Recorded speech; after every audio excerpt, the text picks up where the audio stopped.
जय माई की जय माता रानी, जगत माई महामाई माँ भद्रकाली की जय बोलो, माता रानी के सच्चे दरबार की जय बोलो। तो वृश्चिक राशि वालों, आप सभी का बहुत बहुत स्वागत है वैदिक मंथन भिंड यूट्यूब चैनल में। आज ही अपने पूजा घर में लाकर रख लो यह एक छोटी सी चीज। दो बड़े ग्रहों ने बना ली है एक युति, जिससे आपकी कुंडली में बन रहा है एक बड़ा ही विशेष राजयोग, जो आपको रातों रात लखपति करोड़पति बना देगा। अब ऐसे में आप इस एक चीज को अपने पूजा घर में लाकर रख लेते हैं और विशेष विधि विधान से इसका पूजन शुरू कर देते हैं, तो आपकी कुंडली में बनने वाले इन दो बड़े ग्रहों की विशेष युति का और इस युति से निर्माण हो रहे विशेष राजयोग का सीधा लाभ प्राप्त हो जाएगा। और यकीन मानिए मित्रों कि इस विशेष राजयोग के निर्माण में उन लोगों को भी लाभ प्राप्त हो जाएगा जो हमेशा यह शिकायत करते रहते हैं कि उनके जीवन में कभी कुछ बदलता ही नहीं है, तकलीफें दूर होती ही नहीं है, पैसे की तंगी और परेशानी से जीवन नर्क बना हुआ है। क्योंकि प्रिय बंधुओं, यह विशेष राजयोग बना ही कुछ ऐसी परिस्थितियों में है जिनका निर्माण 29 सालों में पहली बार हुआ है। तो अब ऐसे में हमारा आपसे बस यही एक निवेदन है कि आप आपके जीवन में आने वाले इस विशेष सुनहरे अवसर को अपने हाथ से जाने मत देना और बनने वाले इस विशेष राजयोग का पूरा लाभ प्राप्त कर लेना, ताकि जीवन के सारे दुख तकलीफ और कष्ट एक ही क्षण में समाप्त हो जाएं। और इस एक छोटी सी चीज को अपने पूजा घर में लाकर रख लेना। प्रिय बंधुओं, हम आपको बता दें कि इस विशेष राजयोग का फल आपको अब इस पूरे महीने प्राप्त होता रहेगा। यानी कि अब इस जुलाई के महीने में आने वाला जितना भी समय काल बचा है वह आपके जीवन में एक महत्वपूर्ण भूमिका निभाएगा और एक सुनहरे अवसर की तरह आपको वह सब कुछ देगा जिसके लिए आप अब तक तड़प रहे थे। तो अब आपके मन में कई प्रश्न उठ रहे होंगे। पहला तो यह कि कौन सा है यह विशेष राजयोग, कौन से हैं ये दो बड़े ग्रह जिनकी युति बन रही है, और इस सबसे ज्यादा महत्वपूर्ण प्रश्न कि आखिर कौन सी है वह एक चीज जो आपको अपने पूजा घर में लाकर रखनी है, और इस एक चीज के रखने से आपको आखिर कैसे लाभ प्राप्त होंगे। क्या है इस एक चीज को अपने पूजा घर में लाकर रखने का विशेष नियम, विधि विधान और संस्कार। तो मित्रों, आप बिल्कुल भी चिंता ना करें, हम आपके जीवन को बदल कर ही मानेंगे। हम इसी प्रयास में दिन रात लगे हुए हैं और यह प्रयास हम केवल और केवल इसलिए कर रहे हैं क्योंकि यह माता रानी का आदेश है और हम उनकी सेवा में यह प्रयास देना चाहते हैं। तो वीडियो आपको पूरा देखना है, क्योंकि इस वीडियो में हम आगे आपको सारी बातें पूरे विस्तार के साथ और प्रमाणों के साथ बतलाएंगे, ताकि आप इस प्रयोग को पूरे भाव के साथ और पूरे नियम से पूरा कर सकें और इसका आपको पूरा लाभ प्राप्त हो जाए। हम आपको गारंटी देते हैं कि यदि आपने इन बातों को ज्यों का त्यों जैसा हम आपको बता रहे हैं वैसा ही अपने जीवन में उतार लिया, तो आपके जीवन में यह महीना आप कभी भूल नहीं पाएंगे। आपको इतनी तरक्की मिलेगी, इतनी खुशियां मिलेंगी कि जीवन भर आप धरती पर ही स्वर्ग का आनंद लेंगे। जी हाँ बंधुओं, तो चलिए आज के इस ज्ञानवर्धक वीडियो की शुरुआत करते हैं। लेकिन उससे पहले हम चाहेंगे कि आप माता रानी को आभार अवश्य ही व्यक्त करें, क्योंकि उनकी कृपा और आशीर्वाद के बिना कुछ भी संभव नहीं है। तो चलिए कमेंट बॉक्स में पूरे भक्ति भाव के साथ एक बार नहीं 3 बार लिखना, जय माँ भद्रकाली कृपा करो। माता रानी की आपको पूरी कृपा और आशीर्वाद प्राप्त होगा। इसी के साथ साथ याद रखना बंधुओं कि माता रानी की आपके ऊपर कृपा और आशीर्वाद है, तभी आप इस वीडियो को देख रहे हैं। बड़े ही भाग्यवान हैं आप जो इस वीडियो तक आप पहुंच चुके हैं, क्योंकि यह वीडियो कोई साधारण वीडियो नहीं है। इस वीडियो में दिया जाने वाला ज्ञान जीवन को बदल देने की शक्ति रखने वाला ज्ञान है, जो पूरी तरह से वैदिक पद्धति और ज्योतिषीय गणनाओं पर आधारित है। माता रानी खुद चाहती हैं कि आप इस वीडियो को देखें और इस वीडियो के ज्ञान को अपने जीवन में उतार कर खुद ही अपने जीवन को बदल डालें। मित्रों, याद रखना कि जब भगवान की कृपा जीवन में आती है तो भगवान किसी न किसी को माध्यम बनाकर भेजते हैं ताकि जीवन में बदलाव आ सके। भगवान कभी भी स्वयं प्रकट नहीं होते हैं, वे किसी न किसी को माध्यम बनाते हैं। तो आज का यह वीडियो आपके जीवन को बदलने के लिए एक विशेष माध्यम का कार्य करने वाला है। तो बस माता रानी में अपने भाव और अपनी भक्ति को गहरा रखिए और पूरे विश्वास और आस्था के साथ आज के इस वीडियो को देखिए। इसी के साथ साथ मित्रों, आप सभी से माता रानी के इस दास का एक छोटा सा निवेदन और है कि यदि आप इस चैनल पर पहली बार आए हैं तो आप इस चैनल को सब्सक्राइब करके बगल में जो घंटी का निशान है उसे भी अवश्य दबा ही दें, क्योंकि ऐसा करके आप हमारे और माता रानी के दिव्य परिवार के सदस्य बन जाएंगे और फिर माता रानी की विशेष कृपा और आशीर्वाद आपके ऊपर हमेशा बनी ही रहेगी। तो चलिए जल्दी से चैनल को सब्सक्राइब करिए, फिर आगे बढ़ते हैं। मित्रों, बड़े ही भाग्यशाली होते हैं वो लोग जिनके जीवन को बदलने के लिए स्वयं भगवान ऐसे ग्रह नक्षत्र और समय काल का निर्माण कर देते हैं जिससे कि उनके जीवन का हर एक कष्ट समाप्त हो जाए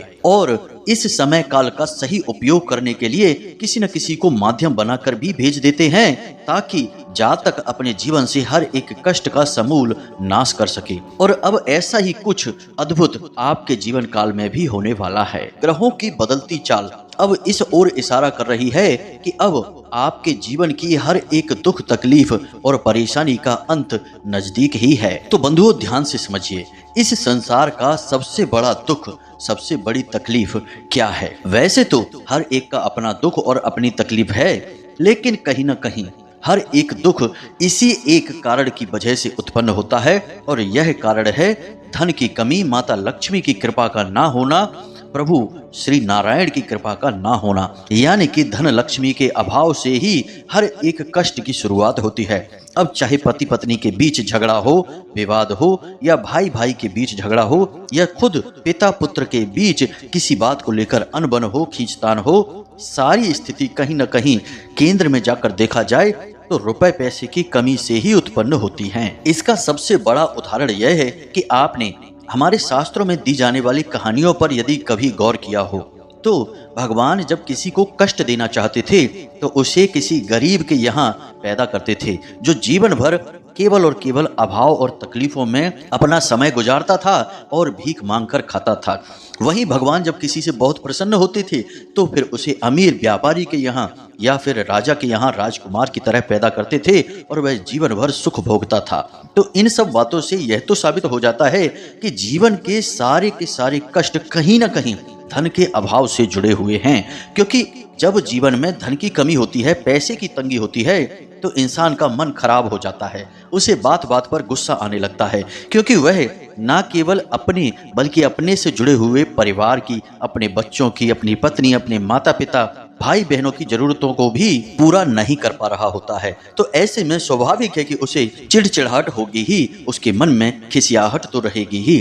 अब यही चिड़चिड़ाहट आगे चलकर रिश्तों में खटास का काम करती है।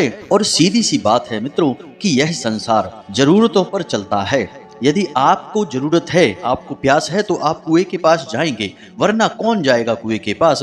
और किसे मतलब है कि कुआं आसपास है भी कि नहीं है? यह इस संसार की एक कड़वी सच्चाई है। जब तक लोगों को जरूरत है वे आपसे जुड़े रहेंगे और आप जब तक उनकी जरूरतें पूरी करते रहेंगे वे आपसे प्रेम भी करेंगे, लगाव भी रखेंगे और आपके जीवन में खुशियां भी भरेंगे। लेकिन जैसे ही आप उनकी जरूरतें पूरी कर नहीं पाएंगे, आपके जीवन में परेशानियां शुरू हो जाएंगी। रिश्ता चाहे कितना ही घनिष्ठ, कितना ही नजदीकी क्यों ना हो, कहीं ना कहीं तनाव दिखाई देने लगेगा, छोटी छोटी बातों पर झगड़ा होने लगेगा। अब यहाँ पर हो सकता है कि कुछ लोग हमारी बात से सहमत ना करें, क्योंकि लोग तरह तरह के विचार अपने मन में लेकर घूमते हैं।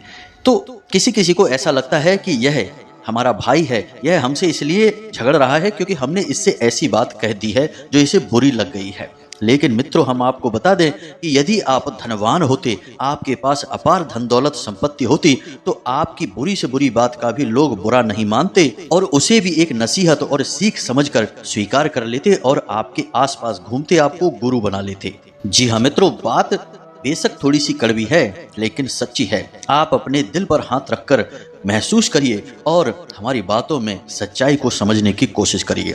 तो हमारी इतनी सारी बातें करने का केवल एकमात्र मकसद यह है कि आपको हम इस संसार की हकीकत बताना चाहते हैं कि यह सारा संसार जरूरतों पर चलता है।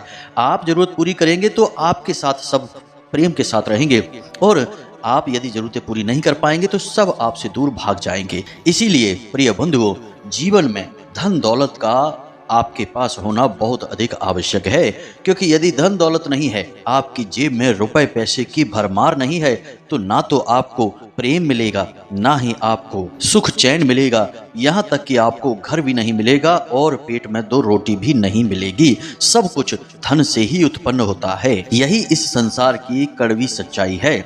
आपके पास चाहे कुछ हो या ना हो, लेकिन धन दौलत होने बहुत अधिक आवश्यक है। अब इंसानों की तो बात ही क्या की जाए, देवी देवताओं के पास भी यदि धन समाप्त हो जाए तो वे भी व्याकुल हो उठते हैं। इसका प्रमाण है कि जब इंद्र को दुर्वासा ऋषि ने श्राप दे दिया कि तुम्हारी सारी धन संपत्ति समुद्र में समा जाएगी, तो इंद्र सहित सारे देवी देवता व्याकुल हो उठे और उन्हें अपने मान सम्मान और इंद्रासन और स्वर्ग से भी भागना पड़ा, क्योंकि वहां पर दैत्यों ने कब्जा कर लिया था।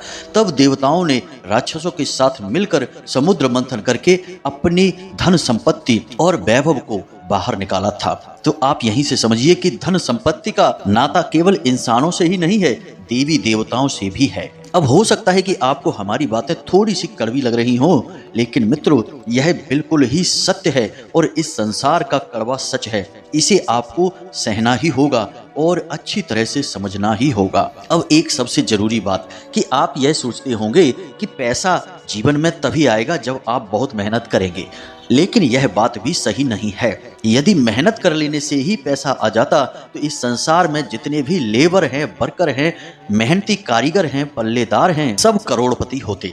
लेकिन ऐसा नहीं है। अगर मेहनत करने से, बोझा ढोने से धनी हुआ जाता, योग्यता आ जाती, तो जंगल का राजा गधा होता, शेर कभी नहीं होता। यानी कि धन दौलत कमाने के लिए मेहनत तो चाहिए ही चाहिए, लेकिन मेहनत से भी कहीं ज्यादा कुछ और है जो होना चाहिए।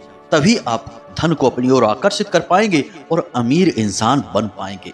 अब आपको यही सीखना है और समझना है कि वह कौन सी ऐसी चीज है जो आपको चाहिए, जिससे कि माता लक्ष्मी स्वयं आपकी ओर खिंची चली आएगी और हमेशा के लिए आपके घर में, आपके जीवन में निवास करने लगेंगे। यह सबसे महत्वपूर्ण विषय है। लोग इसे हमेशा अनदेखा कर देते हैं, क्योंकि वे पुरानी मान्यताओं पर ही जी रहे हैं और उन्हें हमेशा यही लगता रहता है कि वे जितनी मेहनत करेंगे, जितने प्रयास करेंगे, उतने ही अमीर होते चले जाएंगे। लेकिन होता इसका एकदम उल्टा है। जितनी मेहनत करते हैं, जितना प्रयास करते हैं और जितना पैसा अपनी ओर खींचने की, कमाने की कोशिश करते हैं, उतना ही गरीब होते चले जाते हैं, उतने ही बीमार, थके हुए और असहाय हो जाते हैं। और एक दिन उन्हें लगता है कि वे ऐसे जाल में फंस चुके हैं जहां से निकल पाना लगभग नामुमकिन है। सुबह से लेकर रात तक लगातार मेहनत और प्रयास करने के बाद भी ना तो वे अमीर हो सके हैं, ना ही उन्होंने जीवन का कोई सुख भोग पाया है। जबकि वहीं पर समाज में कुछ लोग ऐसे भी होते हैं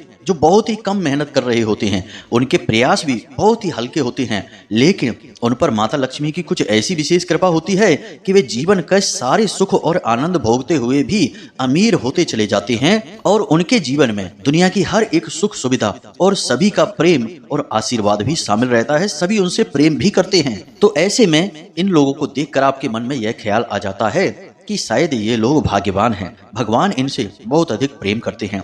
लेकिन यह बात भी सच नहीं है मित्रों। तो अब आप निश्चय ही यह सोच रहे होंगे कि आखिर वह कौन सी चीज है जिसके पास आने से धन लक्ष्मी स्वयं जीवन में प्रवेश कर जाती हैं और रुपए पैसे की बरसात होने लगती है। तो अब हम आगे आपको यही बताने जा रहे हैं बंधुओं। जरा सारी बातों को ध्यान से समझना, जरूरत पड़े तो कॉपी पेन लेकर बैठना और चीजों को नोट करते चले जाना, क्योंकि अब आपके भाग्य का निर्माण होने जा रहा है। और यह कोई साधारण बात नहीं है बंधुओं। लोग इन बातों को बताने के लिए हजारों रुपए चार्ज करते हैं, उनकी एक फीस होती है। लेकिन हम यह सब कुछ आपको यूं ही बता रहे हैं क्योंकि हमारा आपसे कमाने का कोई इरादा नहीं है। हम जो भी कुछ आपको बता रहे हैं वह केवल और केवल माता रानी की सेवा में और उनकी भक्ति में समर्पित है। और हमारे जीवन का बेड़ा तो माता रानी ही पार लगा देंगी, क्योंकि उनकी छत्र छाया में ही हमारा जीवन चल रहा है। खैर चलिए मित्रों आगे बढ़ते हैं। तो अब ध्यान से सुनिए। सारा खेल जीवन में जो चलता है वह उन अदृश्य ऊर्जाओं की वजह से चलता है जिन्हें हम कभी देख नहीं पाते हैं, समझ नहीं पाते हैं। हाँ, महसूस अवश्य हम कर लेते हैं। अब महसूस कैसे करते हैं कि कभी कभी आपने देखा होगा कि बिना मतलब में ही आपके मन में उदासी आ जाती है, खिन्नता आ जाती है, घोर नकारात्मकता आ जाती है, कुछ भी आपको अच्छा नहीं लगता है। और फिर कुछ ही समय बाद ऐसा होता है कि अचानक आपका मन शांत हो जाता है, आपके मन को हिम्मत और आत्मविश्वास मिल जाता है और कभी कभी ऐसा होता है कि अचानक ही आपका मन बेहद प्रसन्न हो जाता है, जोश से भर जाता है। तो यह जो आपके मन में लगातार परिवर्तन हो रहे हैं, यह परिवर्तन क्यों होते हैं? क्यों बिना बात के ही आप अचानक दुखी, अचानक सुखी, अचानक आपके मन में प्रसन्नता और अचानक आपके मन में निराशा आ जाती है? ऐसा इसलिए होता है क्योंकि आपके आसपास ऊर्जा के विभिन्न प्रकार के वातावरण बनते और बिगड़ते रहते हैं। और ये ऊर्जाएं कई प्रकार की होती हैं। कुछ तो हम स्वयं ही उत्पन्न करते हैं और कुछ ग्रहों की चाल और देवी देवताओं की कृपा और आशीर्वाद से प्राप्त होती हैं। तो अब यहाँ पर मूल बात क्या है, इसे आप ध्यान से समझिए। अब बातें थोड़ी सी गहरी होने जा रही हैं, इन्हें आपको बारीकी से समझना होगा। दो बातें हैं जिन पर आपको सबसे अधिक ध्यान देना होगा। पहला कि आपको स्वयं के अंदर विशेष बदलाव लाने होंगे। अब विशेष बदलाव कैसे? कि आपको हर वक्त सकारात्मक रहना होगा। आपने वह कहानी तो अवश्य सुनी होगी, राजा और उसके मित्र मंत्री की। उसका मित्र मंत्री हमेशा हर बात में सकारात्मक रहता था। जीवन में कुछ गलत भी हो जाए तब भी वह यह कहता था कि भगवान ने किया है तो कुछ अच्छे के लिए ही किया होगा। यही आपको भी हमेशा अपने मन में रखना है। अब भले ही आपके जीवन में कष्ट है, परेशानी है, पैसे की तंगी है, कर्जा है, बीमारी है, कुछ भी हो, लेकिन आपको अपने मन में एक ही विचार लेकर रखना है कि यह सब भगवान की देन है और जब भगवान आपको दे रहे हैं तो जरूर इसमें कुछ अच्छाई ही छुपी होगी। मित्रों, यह सुनने में बहुत ही साधारण सी बात लग रही है। आप सोच रहे होंगे कि इसमें कौन सी बड़ी बात है, यह तो हम आज से ही कहना शुरू कर देंगे कि भगवान जो कर रहे हैं अच्छे के लिए ही कर रहे होंगे। और कुछ लोग यह भी सोच रहे होंगे कि यदि जीवन में कुछ बुरा हो रहा है तो हम कैसे कह सकते हैं कि इसमें भी कुछ अच्छाई होगी। मान लो कि किसी के घर में कोई बीमार है तो हम कैसे कह दें कि यह भी भगवान ने कुछ सोचकर अच्छे के लिए ही किया होगा। भला भगवान किसी को बीमार क्यों करेंगे?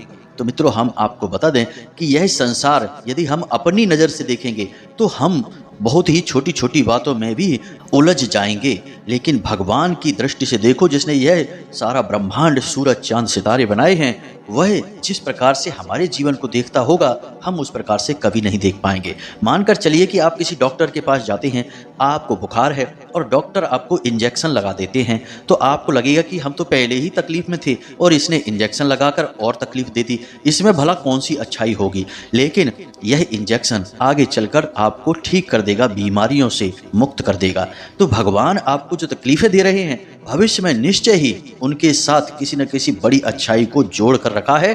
बस हम अपनी छोटी सी दृष्टि से इन दूरगामी अच्छाई के परिणामों को देख नहीं पा रहे हैं।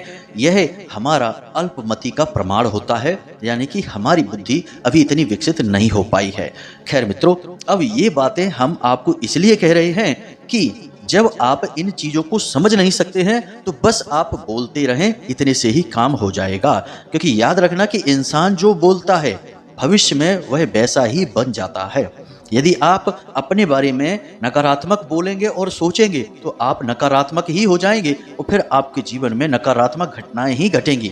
यदि आप सकारात्मक बोलेंगे तो आप सकारात्मक ही सोचेंगे और फिर आपके जीवन में सकारात्मक घटनाओं की शुरुआत हो जाएगी। याद रखना कि यह संसार जैसा भी हमें मिल रहा है असल में हमारी अपनी सोच का ही नतीजा है। मित्रों, याद रखना कि ऋग्वेद में और यहाँ तक कि सारे वेद और पुराणों में यही एक विचार बहुत गहराई से समझाया गया है कि यथा पिंडे तथा ब्रह्मांडे, यानी कि जैसे आप हैं वैसा ही आपका संसार है, जैसी आपकी मन स्थिति है वैसी ही आपकी परिस्थिति है। तो सबसे पहला बदलाव आपको अपनी मन स्थिति में लाना है। अपने मन में हमेशा यही सोचते रहना है कि बेशक आज हमारे जीवन में गलत हो रहा है लेकिन इसमें भी जरूर कुछ न कुछ अच्छाई छुपी है। भगवान ऐसा कर रहे हैं तो जरूर इसमें भी कुछ न कुछ अच्छा सोच रखा है। जो होता है अच्छे के लिए होता है।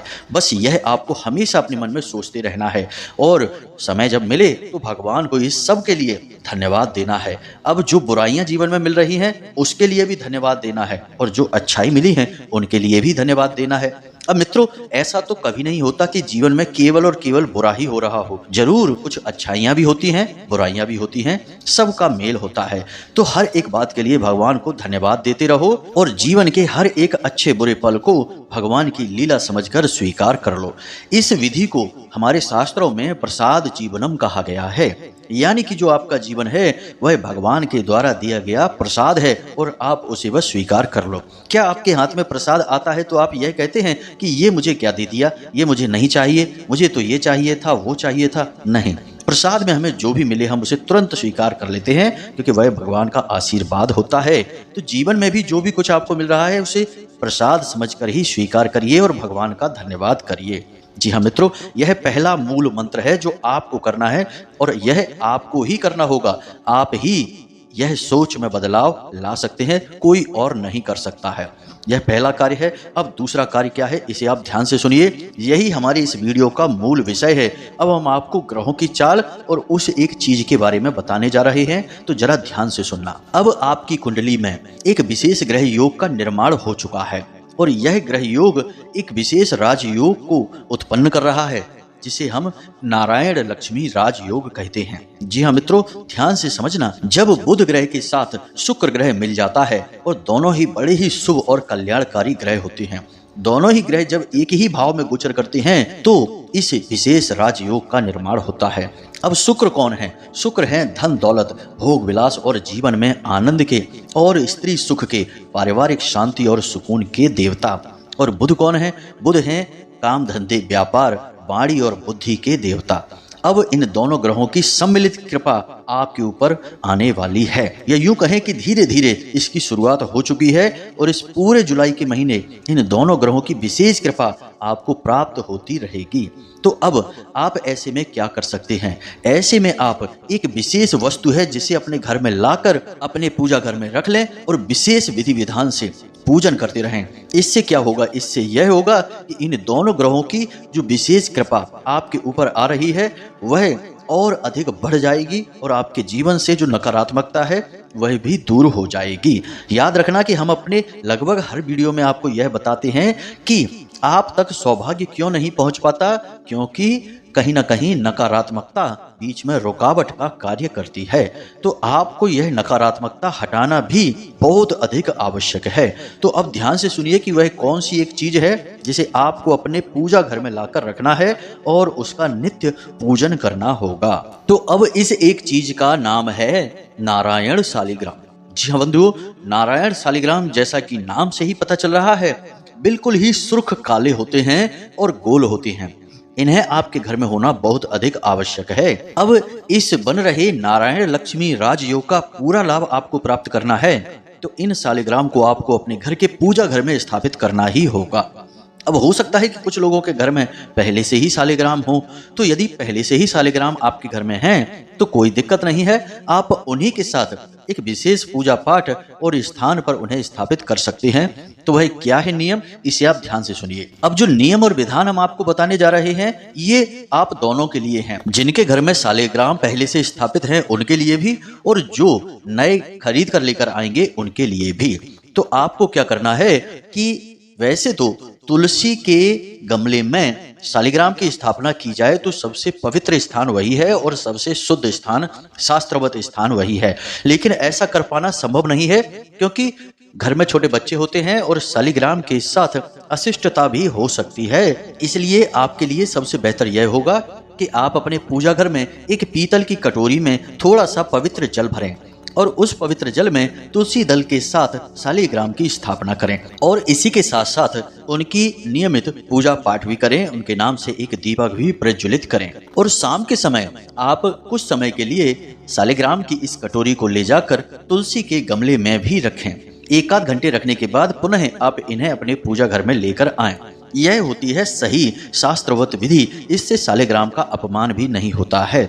याद रखें कि शालिग्राम की पूजा पाठ में हमेशा शुद्धता का विशेष ख्याल रखा जाना चाहिए। अब हमारे शास्त्रों में शालिग्राम का महत्व बहुत अधिक है। स्वयं भगवान विष्णु ने इस बात को कहा था, जो कि वृंदा को दिया गया एक आशीर्वाद और वरदान है कि जिस घर में माता तुलसी के साथ शालिग्राम की स्थापना होती है उस घर में कभी कोई अनिष्ट हो ही नहीं सकता है और उस घर में धन की वर्षा 100% होगी ही, बशर्ते कि पूरे नियम और विधि विधान से शालिग्राम की स्थापना की जाए। यह कोई साधारण पत्थर नहीं है, यहाँ पवित्रता और नियमबद्धता की बहुत अधिक आवश्यकता होती है।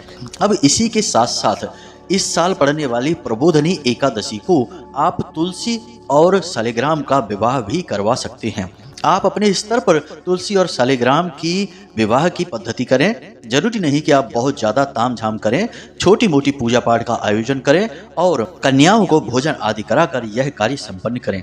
जिस घर में तुलसी और शालिग्राम का विवाह संपन्न करा दिया जाता है, उस घर से हर एक नकारात्मक और अनिष्ट ऊर्जा बाहर हो जाती है और स्वयं भगवान नारायण माता लक्ष्मी के साथ उस घर में विराजमान हो जाते हैं। तो आप इन कार्यों को करके देखिए, उसके बाद आप खुद हमें कमेंट करके धन्यवाद बोलेंगे कि गुरुजी आपने जो बताया वह सर्वोत्तम है। अब जिन लोगों के घर में पहले से ही शालिग्राम की स्थापना है और पूजा पाठ किया जाता है, उन लोगों को शालिग्राम को रखने का नियम अवश्य पता होना चाहिए।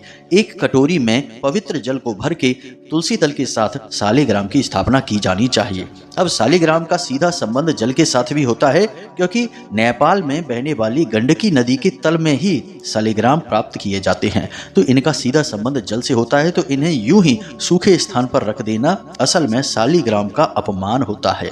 तो इन्हें जल में डुबाकर ही रखना चाहिए। और पूजा पाठ का कोई विशेष लंबा चौड़ा विधि विधान नहीं है। बस आप गाय के घी का एक दीपक रोज शाम के समय भगवान श्री हरि विष्णु और माता लक्ष्मी के नाम से जलाएं और शालिग्राम को रोज तुलसी के गमले में स्थापित करके कुछ समय के बाद वापस अपने पूजा घर में लेकर आएं। बस इस नियम का आपको रोज पालन करना है और देवठानी एकादशी के बाद आप इनका विवाह भी संपन्न अवश्य कराएं। अब हम आपको तुलसी विवाह की विशेष जो तारीख है वह भी बता देते हैं। वह तारीख रहेगी 13 नवंबर 2024। जी हाँ मित्रों, इस तारीख को आप नोट करके अपने कैलेंडर में रख लें और इस तारीख के लिए आप तैयारी करके रखें और माता तुलसी और शालिग्राम का विवाह अवश्य ही कराएं। यदि आपने ऐसा करवा दिया तो आपके जीवन से हर एक कष्ट समाप्त हो जाएगा। खुद आप अपने जीवन में बड़े आश्चर्यजनक बदलाव महसूस करेंगे, इस बात की हम आपको गारंटी देते हैं। जी हाँ बंधुओं, तो उम्मीद है कि जो जानकारी हमने आपको दी है वह आपको अच्छी तरह से समझ में आ गई है। अब इस जानकारी का प्रयोग करके आप अपने जीवन में बड़े ही विशेष बदलाव लेकर आ पाएंगे। माता लक्ष्मी की विशेष कृपा भी आपको प्राप्त हो जाएगी। अब यदि कोई प्रश्न आपके मन में उठता है तो आप कमेंट करके पूछें या डिस्क्रिप्शन में दिए जाने वाले व्हाट्सएप नंबर पर सीधा मैसेज करके भी पूछ सकते हैं। इसी के साथ साथ कमेंट बॉक्स में जय माँ भद्रकाली कृपा करो, जय माता लक्ष्मी कृपा करो अवश्य लिखना। माता लक्ष्मी और माँ भद्रकाली की आपको सम्मिलित कृपा प्राप्त होगी। तो आज के इस वीडियो को विराम देते हैं। पूरे प्रेम और भाव के साथ बोलिए जय माई की, जय माँ भद्रकाली। माता रानी की आपके ऊपर पूरी कृपा और आशीर्वाद बना रहे। मिलते हैं अगले ज्ञानवर्धक वीडियो में, तब तक के लिए धन्यवाद। जय माई की।